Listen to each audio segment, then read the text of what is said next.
Good morning. My name is John Pablo Imar, and today I would like present my task about intercultural communication and the relationship between language and culture. Part 1. What is intercultural? Intercultural communication is the process of exchanging information, ideas, and meaning between people from different cultural backgrounds. It involves not only language but also cultural norms, values, beliefs, and nonverbal behaviors. Why is it important in today's globalized world? 1. In a globalized economy, individuals and organizations increasingly collaborate across borders. Effective intercultural communication helps in building cooperation, reducing misunderstandings, and facilitating international business, diplomacy, and education. Number 2, it fosters tolerance and empathy when people understand cultural differences. They are less likely to rely on stereotypes, and more likely to engage in constructive dialogue. Number 3, it, it enhances cultural competence or intercultural competence, a set of cognitive, emotional, and behavior skills that allow individuals to communicate effectively and appropriately in culturally diverse settings. Number 4, on an individual level, it enriches personal experiences, broadens perspectives, and supports career opportunities in multicultural workplaces. Next, we move to challenges in intercultural communication. Number 1, challenges is in intercultural communication. Number 2, stereotypes and prejudices.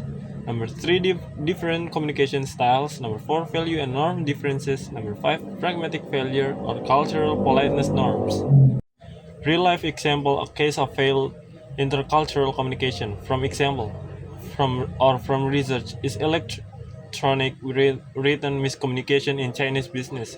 A study by Guo and Stapa 2023 found that misunderstanding in email communication were often due to cultural linguistic reasons, not just language mistakes. They observed that Chinese professionals sometimes adapted their style after feedback from colleagues, changed expressions, or asked for clarifications.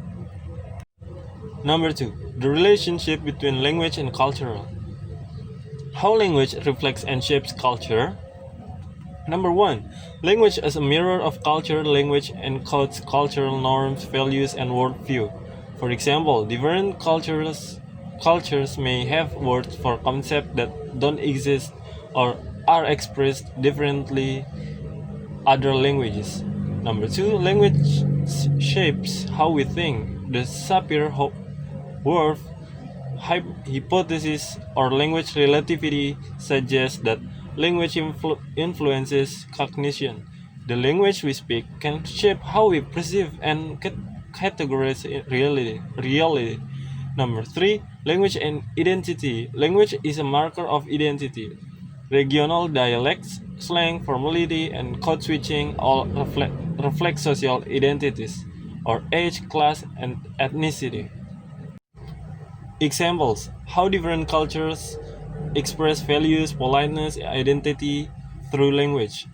1. Politeness strategies in many East Asian cultures, for example China, modesty and indirectness are valued. As noted earlier, a Chinese speaker might downplay a compliment, or my English is very poor, as polite strategy. Number 2, worldview and category differences. Color term, for example, in Russian, there are separate common words for light blue and dark blue, whereas in English both might just be blue. Some studies in linguistic relativity suggest that this influences how speakers of this language perceive and categorize. Number 3, identity and social norms. use of formal and informal address in French, tu versus vos distinguishes between informal and formal relationships. Language learner must learn to just vocabulary, but when to use each from appropriately depending on social context. Next, we move to the part 2, which is talk about case study analysis. Case study 1, cultural barriers. Intercultural communication problems arise in a team because Germany, Japan, and Indonesia have very different communication styles. Germans use direct and low context communication, while Japanese and Indonesia members prefer indirect, high context communication and often avoid open disagreement. According to Hofstede's dimensions, Germany has lower power distance, so giving direct feedback is normal, while Japan and Indonesia have high power distance, causing them to speak carefully and avoid challenges leader.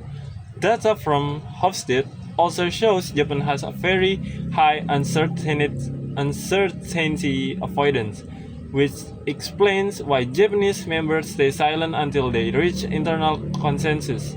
These differences lead to misunderstandings, missed deadlines, and poor decision making because silence is mistaken for agreement. Feedback feels rude, and problems are not openly discussed. To overcome those barriers, the team can set clear communication rules, join intercultural training, and use mixed feedback methods such as combining direct conversation with written or private feedback to help all members collaborate more effectively. Case study number 2, cross-cultural communication for business. The communication failure happened because Tropical Craft used an advertising style that fits Indonesian culture but not European preferences.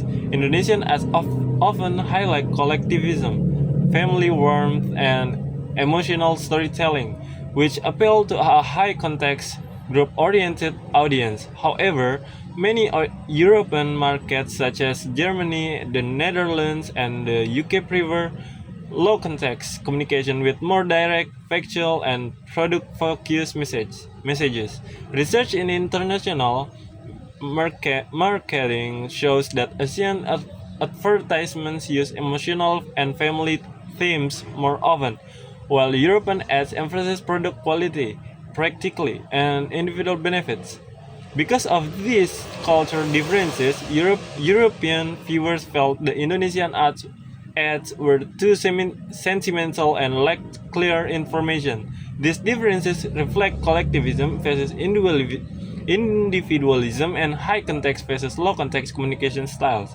To succeed in Europe, Tropical Craft should revise its marketing by focusing on professionalism, product features, sustainability, craftsmanship, and modern design. Case study number 3, nonverbal communication. The communication failure happened because Tropical Craft used an advertising style that fits Indonesian culture but not European preferences.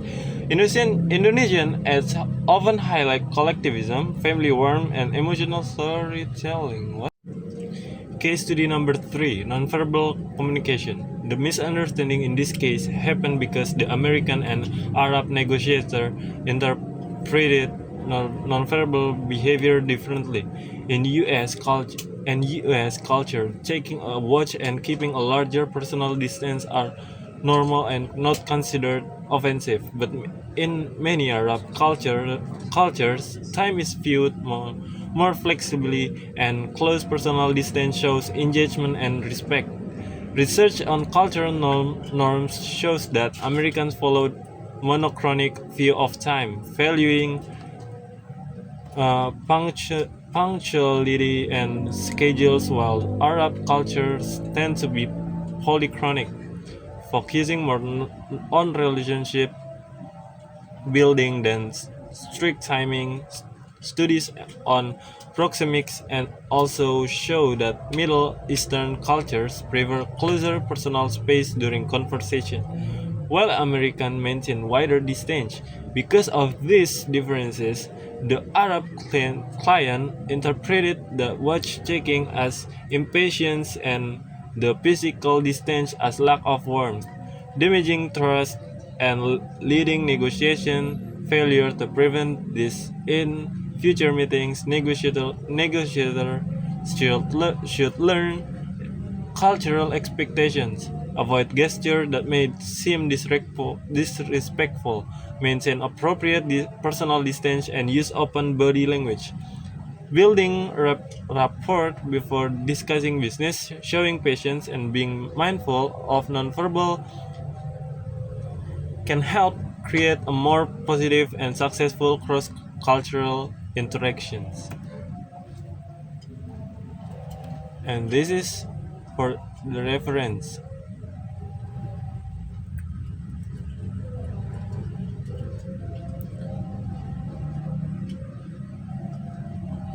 Okay, that is all from me. Thank you.